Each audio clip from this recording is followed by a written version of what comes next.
itu Abu Hanifah adalah orang yang sangat mukasyafah. Artinya ketika Nabi cerita air wudhu itu menjatuhkan dosa, tidak ada air wudhu yang jatuh ke kamu kecuali saat itu juga dosa kamu jatuh. Itu beliau datang ke Madharota Kufah. Kemudian beliau bilang sama si orang tua tadi, tub anizina. Orangnya terus bilang atubu minazina. Ada lagi pemuda datang dibilangin tub an ukuki walideka, terus bilang tub tu an ukuki walidayya. Sampai yang terakhir ada tub an simai alatilahwi atau an samai alatilahwi, terus tub tu an samai. Ketika orang itu ditanya, kenapa engkau begitu tahu dosanya apa? Saya tahu air wudhu ini menjatuhkan apa. Jadi kira-kira kalau zina mungkin ya batang babi lah. Kalau hanya sekedar melihat bak-bak mungkin ya curut atau tikus lah kira-kira gitu.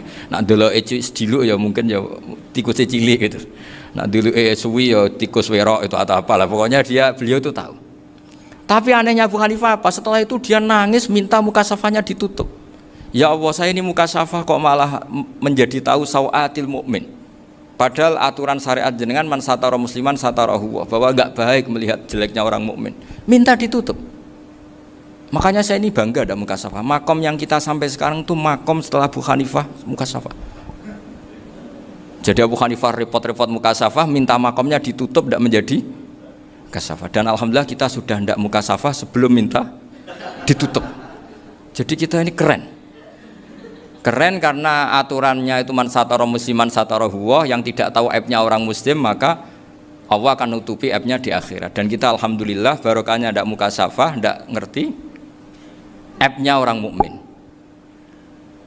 Jadi kita harus pakai patokan ilmu. Saya ulang lagi, kita harus pakai patokan.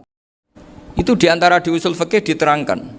Ketika diantara 5 hukum itu ada yang bernama mubah.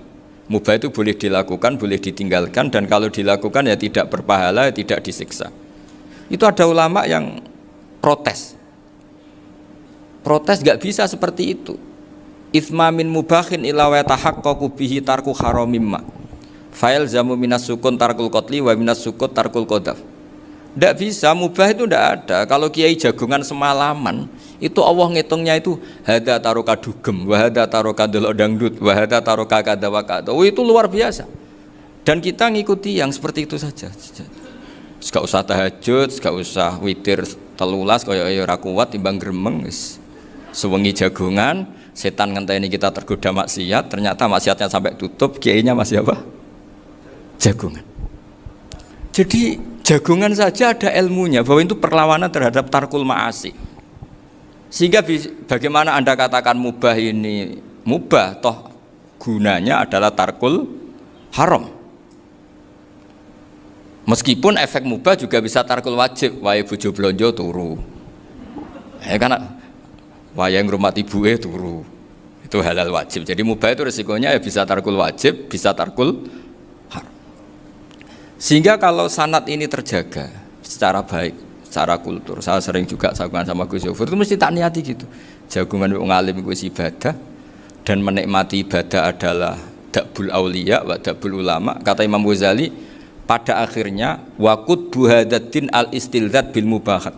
Kata Imam Ghazali, pada akhirnya qutbu hadaddin, madaru hadaddin, pokok dari agama ini adalah melawan kemaksiatan dengan kita menikmati al-istidzat bimubah. Kita menikmati sesuatu yang dibolehkan Allah Subhanahu wa taala. Dan seperti ini itu bisa qasmu dhuhri syaitan, bisa menghancurkan punggungnya setan. Karena kalau melawan setan dengan ibadah ini kadang kita capek selain isra potongan. Tapi nak kangkang ning komplek H gitu jagungan mbek kancane, ngenang melarate, mbok ngenang ora sekolah, ra munggah kenangan. Sing ra munggah diarani istiqomah. Gitu kan. Diarani tulus zaman, kok sing munggah dianggap kesusu. Saya ini punya pondok Quran, kalau ada yang hafal 3 tahun mesti digojol kancane. Gak apik kesusu itu. Kesusu itu mesti tidak barokah karena tergesa-gesa apa? Hatam. Sehingga yang enggak hatam-hatam itu kayak partai mayoritas. Ini yang partai tulis zaman katanya. Ahlus sabri katanya. Akhirnya di pondok gara-gara itu mau guyon, tapi enggak ada stigmasi yang enggak naik. Di Pondok Sarang itu saya punya temen itu banyak yang sekelas dengan saya, sekelas sama Gus Kamil, akhirnya sekelas dengan Gus Sofur. Padahal saya ini kakak kelas. Saya temannya, Gus Kamil temannya Gus Sofur. Ini anak ini nggak pernah naik, itu nggak dicibir di pondok. Karena guyonan tadi, guyonan bahwa ini bagian dari bentuk apa? Istiqomah. Nanti yang goblok juga tenang. Karena kiainya cerita, kadang santri goblok ya barokah. Di sini pondok akeh santri ora tau sinau ning omah dadi kiai gede. Selalu kiainya tuh cerita seperti itu. Akhirnya sing goblok ya bangga dengan kegoblokannya. Iya, jadi kiai itu orang yang meskipun guyon ini barokahnya Masya Allah. Dan setahu saya kiai-kiai alim itu ya senengannya guyon, karena tadi guyon itu luar biasa. Bapak saya itu kalau pesan sama saya itu enak ngaji wis guyon nice. Wong ning omah mikir utang, mikir wedi bojo macam-macam kok ngaji mbok jak nangis pisan, nangis ping pindho gitu. Sudah jak guyon ae. Paling gak lali. Gitu. Dan beliau punya dalil kul bi fadlillah bi rahmati fa bidzalika falyafrah. Jadi jangan sampai orang ini farah bil maksiat, jangan sampai orang itu. Dan ini yang saya kenang dari sekian cerita murid Bali. Mbah Ali Maksum ya senangane guyon. Gejol-gejolkan mbek santri guyon. Ini saya maklumatkan ke semua santri beliau bahwa ini bukan sekedar guyon, tapi al-istildzat bil mubahat. Ini adalah perlawanan terhadap setan karena banyak orang bisa senang tuh kalau nunggu maksiat. Ini bisa senang dengan sesuatu yang tidak maksiat. Itu kayak apa hebatnya? Makanya Nabi itu kalau ketemu sahabat ya sering ngendikan yang ringan-ringan. Ya Umar ma'afalan duher jong mana piye ije. Kalau ketemu anak kecil ya. Nanti ketemu yang tua-tua yang sudah nggak bisa mikir, ya tetap riang. Sehingga ada cerita dalam sebuah tafsir, ya saya ulang lagi, ada cerita di sebuah tafsir, kenapa Nabi Musa ditanya Allah, wa matilka biyaminika ya Musa. Ma'ana wa ta'ala a'lam, tentu Allah sangat tahu yang dibawa Musa itu apa. Karena Allah tahu Nabi Musa itu grogi. Orang dipanggil Wali Maksum pasti grogi, santri dipanggil Mbah Mun pasti grogi. Kenangan saya setiap dipanggil Mbah Mun ya mesti tanya yang ringan-ringan, wis sarapan ha. Arung sarapan ya sarapan. Pas sarapan ya kan tanduk mangan sing enak wong santri ora tau mangan enak. Ya enggak pernah ngomong yang penting, ngendikan yang penting. Nah, karena Nabi Musa ini grogi, ini sebagian tafsir. Itu ditanya yang ringan, sahaja iku nggawa apa? Karena pertanyaannya ringan, Nabi Musa juga ringan. Ya Nabi Musa itu sampai lali iku pangeran sing ya'lamu sirra wa akhfa. Diterangno. Niki tongkat Gusti. Gunane kathah Gusti tongkat iki. Qala ya asaya atawakkau 'alaiha wa ahusyu biha 'ala ghanami wa liya fiha ma'arifu ukhra. Oh, tongkat Gusti niki penting Gusti. Nggih nak. Nggih macam-macam lah Gusti. Atawakkau 'alaiha wa ahusyu biha 'ala ghanami kangge menghalokan. Masih terangno terakhir dan yang lain-lain Gusti. Wa liya fiha ma'arifu ukhra. Sehingga akhirnya rileks. Karena Nabi Musa terus ngerti. Ternyata ketemu pangeran itu enggak seserem yang saya bayangkan gitu. Pertanyaannya ringan. Itu ada ilmunya. Tapi cerita ini yang versi tafsir ini tidak yang seperti di Manaqibul Ghazali. Di beberapa kitab tentang Manaqibul Ghazali diceritakan di alam roh Nabi Muhammad SAW itu yubahi bi ummati, saking yubahinya sampai ngendikan ulama ummati ke anbiya'i Bani Israel. Ulama umatku itu pinternya atau statusnya itu mirip-mirip lah. Kaf itu ya mirip-mirip kayak ulamanya nabinya Bani Israel. Akhirnya Nabi Musa itu tersinggung sekali. Bagaimana mungkin ulama disamakan dengan apa? Nabi. Sehebat-hebatnya ulama itu kan tidak akan yabluhu darajatan nubuwah atau yartaqi ila darajatin nubuwah. Itu akhirnya ya kalau kamu nggak percaya panggil. Yang dipanggil Imam Ghazali. Ya Nabi Muhammad juga gak mau kalah gitu. Kalau manggil ulama RT ya kalah keok gitu. Akhirnya Imam Ghazali datang, ditanya sama Musa, "Mas muka, nama kamu siapa?" "Ana Muhammad bin Muhammad Al-Ghazali At-Tusi Asy-Syafi'i."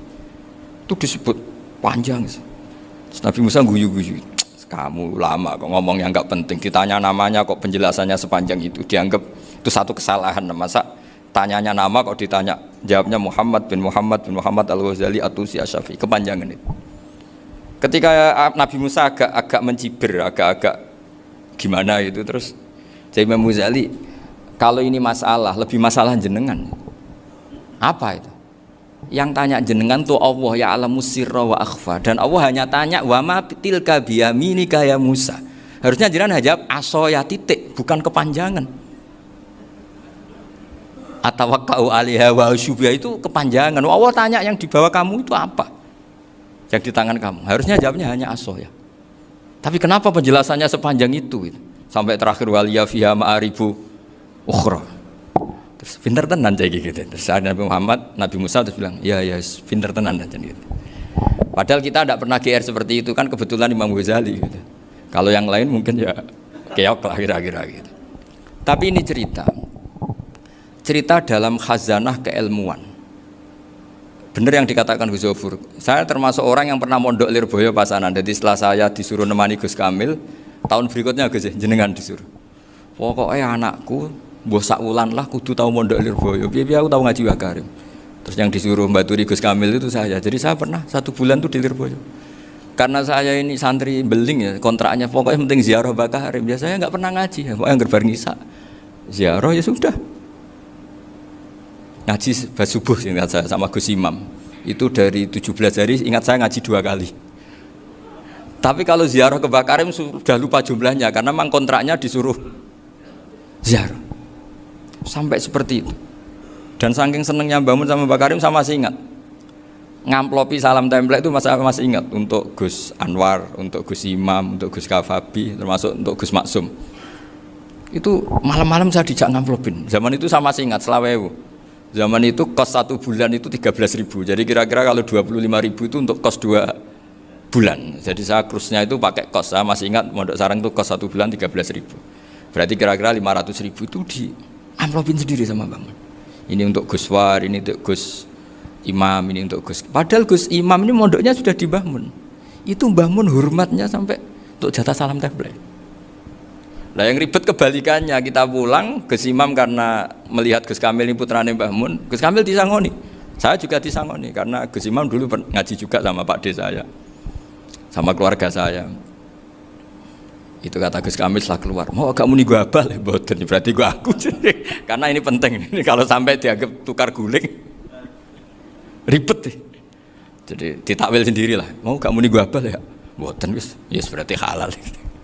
Tapi sama Mbah Mun ya ditanyanya bukan apa karena untuk meneruskan tradisi bahwa kalau kiai ketemu itu ya saling memberi hadiah, saling itu sudah faqaddimu baina yadayna najwakum apa shadaqah.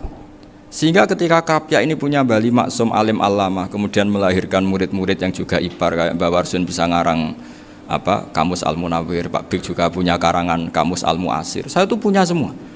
Karena ini adalah buah dari bahwa kita ini tidak kalah sama produk-produk yang di sana. Bahwa produk di kita ini sudah cukup untuk mengantarkan orang menjadi alim alama. Dulu Mbah Zubair ke Mekah ya sudah alim alama. Gus Zofur ke Al-Azhar sudah alim. Semua teman-teman kita ke Mekah itu sudah alim semua. Padahal produk mondoknya ya tadi. Mau digojlok kiai ini, terus mangkel be keamanan biasanya itu. Biasanya musuh besar pondok itu keamanan. Jadi ya bukan berarti gojlok ibunya Gus Maftuh enggak, biasanya keamanan itu musuhnya apa? Banyak. Jadi cerita-cerita saya mohon sekali murid-murid Krapyak jangan hanya ngaji fikih. Kalau hanya ngaji fikih itu posisi Abu Hanifah itu seakan-akan nyuwun sewu orang yang sangat tidak ahli hadis. Karena beliau di situ kelihatan kalah sekali dengan Imam Syafi'i. Apalagi di perdebatannya Muhammad bin Hasan Asy-Syaibani dengan Imam Syafi'i itu kelihatan sekali betapa Abu Hanifah itu orang yang nyuwun sewu ditinggalkan dalam ilmu hadis. Sampai beliau hanya dapat gelar min ulama ahli ra'yi, termasuk ulama yang kuat logikanya. Juga harus baca kitab-kitab seperti ini. Ternyata di balik Imam Syafi'i mukhalif pada beliau di bab-bab fikih, perilakunya sangat hormat. Sampai beliau itu kalau tawassul ke kuburannya Abu Hanifah. Dan beliau ngendikan an-nasu fil fiqhi iyalun ala Abu Hanifah. Semua orang yang ahli fikih itu masih anak buahnya Abu Hanifah. Saya berkali-kali cerita, mazhab Syafi'i itu alatut tadhir hanya 2, yaitu alma wa turab. Abu Hanifah nambahi wanar. Alasannya Abu Hanifah orang mukmin yang dosanya banyak itu dibakar di neraka, dan alasannya Allah litadhirihim, untuk mensucikan mereka. Sehingga pikirannya Abu Hanifah an-nar itu min alatit tadhir. Apa yang terjadi ketika bata itu batu bata yang dibakar, di situ campur teledong, campur apa-apa, itu kalau sudah mazhab Abu Hanifah selesai, sudah suci karena sudah ngelewatin pembakaran. Meskipun kita tidak akan kalau kehilangan air terus wudhu dengan api, bisa bunyak semua itu. Tapi apapun itu menjadi solusi. Sehingga saya punya kitab namanya Ikhtilafu Malik, Ikhtilafu Malik wa Abu Hanifah atau Ikhtilafu Syafi'i ma Abu Hanifah. Itu kelihatan sekali kalau Abu Hanifah itu nyuruh saya posisinya kalah. Karena yang ngarang orang-orang Syafi'i. Tapi kalau melihat kitab-kitab kewalian, misalnya di kitab Mizan Kubro ini juga sering disebut kisah itu Mbak Ali Maksum tentang Imam Sa'roni. Berkali-kali beliau mengutip Mizan Kubro. Itu Abu Hanifah adalah orang yang sangat mukasyafah. Artinya ketika Nabi cerita air wudhu itu menjatuhkan dosa, tidak ada air wudhu yang jatuh ke kamu kecuali saat itu juga dosa kamu jatuh. Itu beliau datang ke Madharota Kufah. Kemudian beliau bilang sama si orang tua tadi, tub anizina. Orangnya terus bilang atubu minazina. Ada lagi pemuda datang dibilangin tub an ukuki walideka. Terus bilang tub tu an ukuki walidaya. Sampai yang terakhir ada tub an simai alatilahwi atau an samai alatilahwi. Terus tub tu an samai. Ketika orang itu ditanya, kenapa engkau begitu tahu dosanya apa? Saya tahu air wudhu ini menjatuhkan apa. Jadi kira-kira kalau zina mungkin ya batang babi lah. Kalau hanya sekedar melihat bak-bak mungkin ya curut atau tikus lah kira-kira gitu. Nak dulu sediluk ya mungkin ya tikus cilik gitu. Nak dulu suwi ya tikus werok itu atau apalah. Pokoknya beliau itu tahu. Tapi anehnya Abu Hanifah apa? Setelah itu dia nangis minta mukasafahnya ditutup. Ya Allah, saya ini mukasafah kok malah menjadi tahu sawatil mukmin. Padahal aturan syariat jenengan man satara musliman satarahu, bahwa enggak baik melihat jeleknya orang mukmin. Minta ditutup. Makanya saya ini bangga ada mukasafah. Makom yang kita sampai sekarang itu makom setelah Abu Hanifah mukasafah. Jadi Abu Hanifah repot-repot mukasafah, minta makomnya ditutup tidak menjadi mukasafah. Dan alhamdulillah kita sudah tidak mukasafah sebelum minta ditutup. Jadi kita ini keren. Keren karena aturannya itu man satara musliman satara huwa, yang tidak tahu aibnya orang muslim maka Allah akan nutupi aibnya di akhirat. Dan kita alhamdulillah barokahnya tidak mukasafah, tidak ngerti aibnya orang mukmin. Jadi kita harus pakai patokan ilmu. Saya ulang lagi, kita harus pakai patokan. Makanya saya tahu betul ketika Kiai Hamid Pasuruan, beliau dulu ngaji Jamul Jame, ngaji Juman, Bali Maksum di sana sama Gus Habib, sama Gus Muhammad bin Mahfud, termasuk mbah saya kandung dulu Kiai Sidik, mbah saya yang itu juga ngaji di Termas. Bapak saya dulu Kiai Nur Salim ngaji di Buyut Baiti. Dulu itu kawin juga sederhana, kayak cerita Gus Sofur. Jadi bapak saya kandung itu Kiai Nur Salim itu ngaji di Mbah Baiti. Mbah Baiti itu adik kandungnya buyutnya saya dari ibu. Nah Mbah Baiti itu teman akrabnya mbah saya namanya Kiai Nur Sam, Mbah Nur Sam. Singkat cerita terus Nur Kiai Jorabi narat Arabekno itu. Setelah bapak saya ke Badullah mau ditawarin jadi mantu, kata bapak saya kula pun dipek mantu Mbah Baiti. Akhirnya dapat ibu saya itu.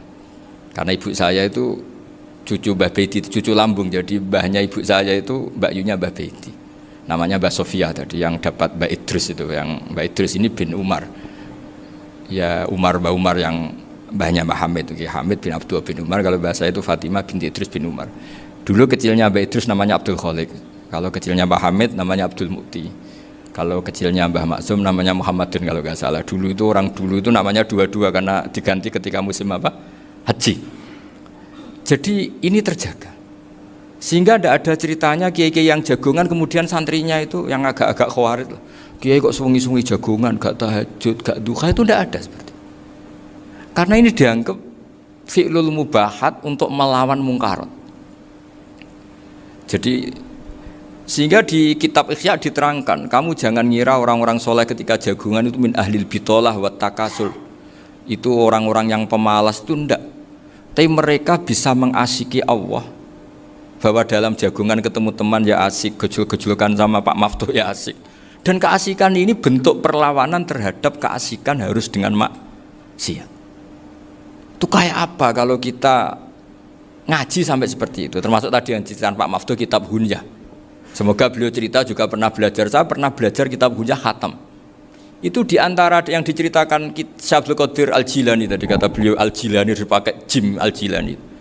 Ini agak beda dengan kita. Mbah Zubair itu punya kitab namanya Al-Qolaid Al-Luluyah. Beliau menfatwakan nama-nama ajam itu kamu bebas. Ajamiyun fasna bihi masyikta. Sehingga kita kalau punya kiai harus mau cokolal ustukhri, sehingga mau cokolal istukhri. Tirmidzi juga nasibnya sama. Qolat rawahut Tirmidziyu, sehingga rawahut Turmudziyu. Yang satu rawahut Tarmidziyu. Ya karena kita keluarganya Tarmidzi apa enggak gitu. Makanya kata Mbah Mun sama masih ingat. Kata cerita Gus Zofur tadi, adabnya Gus Zofur itu cerita tentang keluarga ibunya. Padahal keluarga ibunya juga orang-orang soleh yang luar biasa.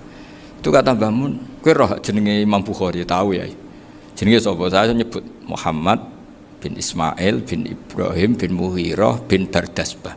Lah iya Bardasbah mbok waca Bardisbah yo. Lah cara kene mbok Parmin mbok Parlan.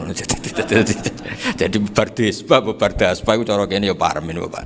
Iku rak Mbah Fadl Senori dadi kabeh diwaca Arab. Jenenge Mbah Umar Harun. Dhisik yo wong sarang Mbah Harun mbah Kirun yo ora roh wong dhisik yo wong kuno.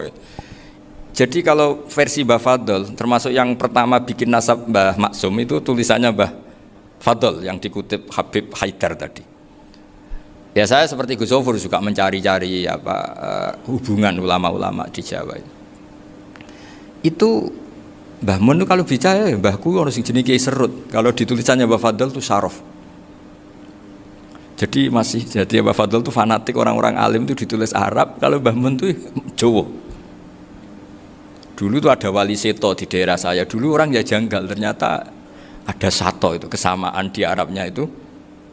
Sehingga kiai-kiai itu ada fanatik Tirmidzi, Turmudi, Tarmidi, Jilani, Jailani karena ajamiyun fasna bihi masita. Jadi kalau nama-nama ajam semonggo lah baca sekenanya sementing.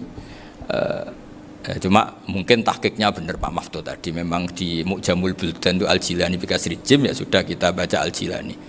Sebab itu kayak Pondok Pelosok Lirboyo itu menurut saya bagus. Orang itu maknani betul sama gurunya. Kalau sarang enggak. Kalau Pondok Lirboyo, pondok yang tadi ternyata keluarga Mbah Munawir sini pernah bisanan yaitu Mbah Zaini pernah nikah sama Nyai Komariah ya kalau nggak salah, punya putra Gus Habib ya, Pak Toha dan sebagainya. Itu betapa hubungan pondok Quran sama pondok kitab dulu itu nggak pernah terputus. Bapak saya selapal Quran itu dulu ngaji Mbah Zubair. Jadi bapak saya sering ngutip mu'en apa, padahal bapak saya itu terkenal tuh, beliau cita-citanya itu saya ingin hafal Quran kayak hafal Fatihah. Beliau itu sampai sepulahnya sekali. Karena beliau inginnya hafal Quran kayak hafal Fatihah. Termasuk murid terbaiknya Mbah Dullah bapak saya. Itu ya ngaji kitab. Sehingga kata Mbah Mun, jadi Mbah Munawir di mantu Bali Maksum, itu ya sudah dipenggali. Sudah dipenggali dituruti pangeran. Lahirlah seorang Bali Maksum yang membawa. Tadi dulu itu ya Gus Muhammad yang ngaji di Termas, nanti Mbak Arwani sebelum ngaji di sini ngaji di Tebu Ireng. Sehingga Mbak Arwani bisa ngarang kitab. Beliau ngarang kitab tentang Sab'ah. Faidul Barokat namanya. Ya nulisnya ya fasih ya. Saya punya tulisan tangannya Mbak Arwani itu banyak. Saya juga punya tulisan tangannya Mbak Hasyim Asy'ari ketika nyurati buyut saya yang di Damaran itu pakai bahasa Arab. Jadi dulu itu Mbah Ali Maksum juga sama. Surat-suratannya dulu sama tokoh-tokoh Muhammadiyah ya bahasa Arab. Nah ini harus kita dengar dari abna dari bahwa Mbah Maksum kemarin yang diceritakan Gus Zofur di Khol Mbah Maksum, kue kudu belo NU, kudu tetap NU, tapi bukan dengan cara membenci Muhammadiyah. Tadi Pak Maftuh menguatkan sanad itu dari Pak Atabik bahwa Muhammadiyah termasuk ahli sunnah wal jamaah karena sama-sama tidak sabus sahabat, sama-sama ikromus sahabat dan sama-sama bermadhab. Nah soal akhirnya ada beberapa yang usrapati seneng ngaji, ini yang agak ribet. Tapi kamu tidak usah ngeritik Muhammadiyah agak seneng ngaji, kayaknya juga sama, kita nggak seneng ngaji juga banyak itu. Jadi kalau ngeritiknya masalah itu kan kita ya agak-agak sama. Ya jadi ternyata di sini, terus ini yang terakhir supaya nggak lama-lama, Bali juga punya sisi keras sekali. Jadi dalam hal-hal yang khas, ini di halaman 87. Itu keras sekali. Beliau ngendikan wahal bi jununun hatta usdira amri lil mu'minin alla yazuru rasulahum. Jadi ketika saya tadi sudah bilang bahwa beliau sering muji Ibnu Taimiyah dalam banyak hal, tapi dalam banyak hal juga beliau mengkritik Ibnu Taimiyah ketika menafsirkan la tusaddur rihal illa ila salasati masajid. Kemudian Ibnu Taimiyah tidak mentasrekkan, tidak mensunatkan ziarah kubur Rasulullah sallallahu alaihi wasallam. Beliau mengkritik. Dan cara mengkritik adalah ngendikan ulaikal ladzina yuriduna ayyahulu bainahu sallallahu alaihi wasallam wa baina ummatihi fi nakhiyatin. Itu adalah orang-orang yang ingin membuat batas antara Nabi dan umatnya. Saya termasuk terinspirasi makalah Bali ini adalah Bagaimana Anda mengkafirkan orang Islam berdasar qala Rasulullah sallallahu alaihi wasallam. Wan nabiyyu asyaddun nasi syafaqatan li ummati. Wan nabiyyu akhrasun nas, orang yang paling serius supaya umatnya ini selamat. Kemudian Anda dengan hadisnya Nabi mentafrik bainahu wa baina ummati berdasar dawuh Kanjeng Nabi. Itu cek mentalani. Makanya saya itu enggak pernah keras di bab ini. Misalnya nyuruh saya ada santri sarang yang nakal. Itu saya tidak berani komentar karena saya tahu Mbah Mun itu sangat mencintai santrinya meskipun yang nakal. Saya melihat sendiri, bukan jari ada santri yang secara pelaturan pondok itu diboyong karena nakal. Itu Mbah Mun ngendikan begini, ya cung yo ke diboyong itu cara aturan pondok. Nah aturannya pangeran ngger kowe tobat dadi wong apik ya dadi wong saleh. Ya kowe kudu tetep sering rene, kowe tetep santriku dunya akhirat. Soal pondok ya ben ana aturan, ben jenenge kowe nakal nemen ya diboyong, tapi kowe tetep wong apik. Jadi karena kita tidak mungkin mentafrik bainahu wa baina talamidhi. Kita tidak mungkin mentafrik baina nabi wa baina ummati karena nabi adalah apa? Asyaddun nasi syafaqatan li ummati. Sampai saking sayangnya nabi itu ngendikan syafaati li ahlil kabair min ummati. Lho koyo apa baiknya nabi? Ora melok nakal, ora melok maksiat, tapi melok nanggung swargane. Iku waktu gali sampean wis kowe utang gak apa-apa, bangkrut gak apa-apa, sing nyaur bapak. Gua sampean ngono top tenan. Anake yo ngawur tenan maksudnya itu, tapi top tenan. Lah nabi ku umate sing dosa iku umate, nabi sing nyuwun sewu cara Jawane sing kangelan nyafaati. Karena nabi gak boleh dipisahkan dengan umatnya. Makanya kata Bali Maksum, ulaikal ladzina yuriduna ayyahulu bainan nabi wa baina ummati. Itu mereka adalah orang yang ingin memisahkan nabi dengan umatnya. Masa kita ngafirkan umatnya nabi berdasar dawuh nabi? Itu kan sama, saya benci santri Anwar berdasar dawuh Mbah Mun, padahal orang tahu semua begitu sayangnya Mbah Mun terhadap santrinya. Sama juga kamu benci santrinya Bali Maksum berdasar dawuh Bali, padahal beliau sangat mencintai santrinya. Nah, kultur-kultur seperti ini tidak boleh hilang. Kita punya sanad, punya guru, punya keluarga yang sama. Jadi mbah-mbah saya itu orang Tuban, dekat sama posisi Ibrahim Asmoro Konti tadi yang diceritakan. Jadi di kampung saya, kampungnya bapak saya itu ada makomnya Siti Syariah, itu mbak kandungnya Sunan Bonang. Dan bapak dulu sering ngajarin ziarah saya ke Mbak Asari. Mbak Asari itu bin Jumadil Kubro, berarti Mbak Asari itu saudaranya Mbak Ibrahim Asmoro Konti, gurunya Sunan Bonang. Jadi Sunan Bonang ke Tuban tuh karena disuruh ngaji sama Mbak Asari, Mudin Asari itu yang di Bejagung itu. Jadi ini semua sanatnya itu jelas, aturannya jelas. Kan Sunan Bonang bin Ampel bin Ibrahim Asmoro Konti bin Jumadil Kubro lah, yang Mbak Asari ini adiknya Ibrahim Asmoro Konti, makomnya di Bejagung di Tuban. Dulu Sunan Bonang sebelum ngaji kemana-mana ngaji di Bejagung itu di Mbak Asari itu. Terus kemudian Sunan Bonang hidup di Lasem, di Pasujudan di Lasem, makanya Lasem banyak orang alim karena ya dulu Sunan Bonang itu diantara aktivitasnya itu di Pasujudan di Lasem itu. Wafatnya kila di Bonang, kemudian mau dibawa orang Madura ke Madura, terus diambil Mbak Asari. Pernah mbahnya karena Muammar Mbak Asari terus dimakamkan di Bonang. Jadi cara berpikir Mbah Ali ini menginspirasi saya. Kita tidak boleh mengkafirkan umatnya Nabi berdasar dawuh Nabi. Karena apa? Itu yang tidak diinginkan Nabi. Nabi itu inginnya yang di luar itu masuk, bukan yang sudah di dalam dikeluarkan. Itu kata beliau, ulaikal ladzina yuriduna ayyahulu bainan nabiyyi wa baina ummati. Orang-orang yang tidak mentasrek ziarah pada Nabi adalah orang-orang yang ingin memisahkan Nabi dengan, dan begitu kias berikutnya, orang-orang yang sidik-sidik muni ini kafir, ini sudah enggak benar, inilah yurja khairuhu, itu orang-orang yang memisahkan. Dan lucunya berdasar dawuh Nabi. Makanya semua kalau sampai ngaji Mizan Kubro, ini kitab yang sering dikutip Bali Maksum, ketika Nabi ngintikan laisa minna man ghasyana, laisa minna man latomal hudud wa syaqqal juyub bada'a bid'awal jahiliyah. Laisa minna min tilkal khoslah. Semua ulama mentafsiri laisa minna fi tilkal khoslah, bahwa dalam hal itu Islam tidak bertanggung jawab. Masa menipu berdasar dibolehkan Islam, kan tidak mungkin. Semua perilaku yang salah disebut Nabi laisa minna fi tilkal khoslah, bukan laisa minna fayakunu huwa kafirun. Tidak ada satu ulama yang mengatakan laisa minna berarti orang ini kalau menipu sudah kafir. Ketika dosa, ya sak dunya kafir kabeh. Siapa enggak pernah menipu? Sekedar pernah. Siapa enggak sering menipu bahkan? Hobi kadang ya rezekinya dari nipu.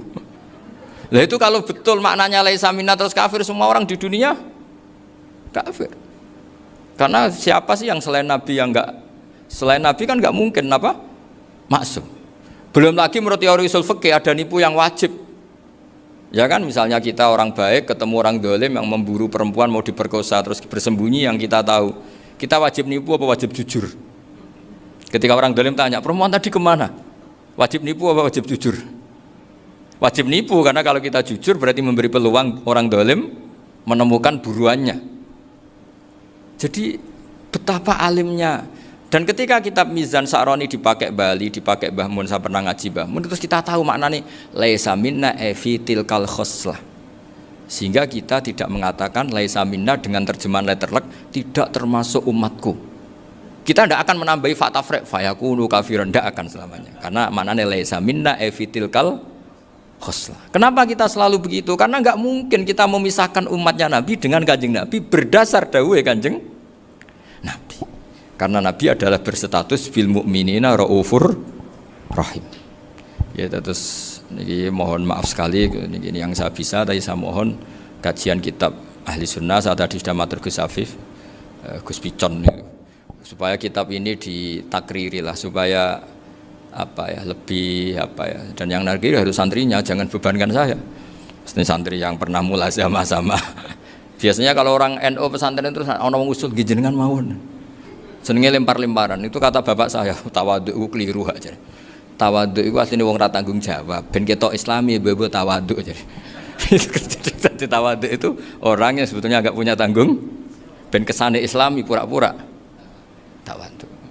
Jadi, tapi saya mohon lah, ini kitab ini bagus sekali. Di antara yang saya senang adalah beliau cerita kalau Imam Syafi'i sering tawassul sama Abu Hanifah. Padahal kalau kita ngaji di kitab-kitab fikih, Abu Hanifah itu kayak tersangka lah. Di bab ilmu apa? Hadis.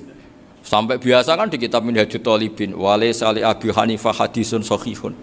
Jadi habis cerita madzhab Malik, madzhab Syafi'i, terus walaysa li Abi Hanifah madzhabun apa hadisun.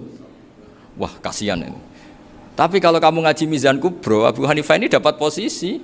Karena mesti Mizan Kubro ngendikan farojal amru ila martabatayil mizan. Kemudian dua madzhab ini sama-sama benar, yang musyaddid apa yang mukhaffif.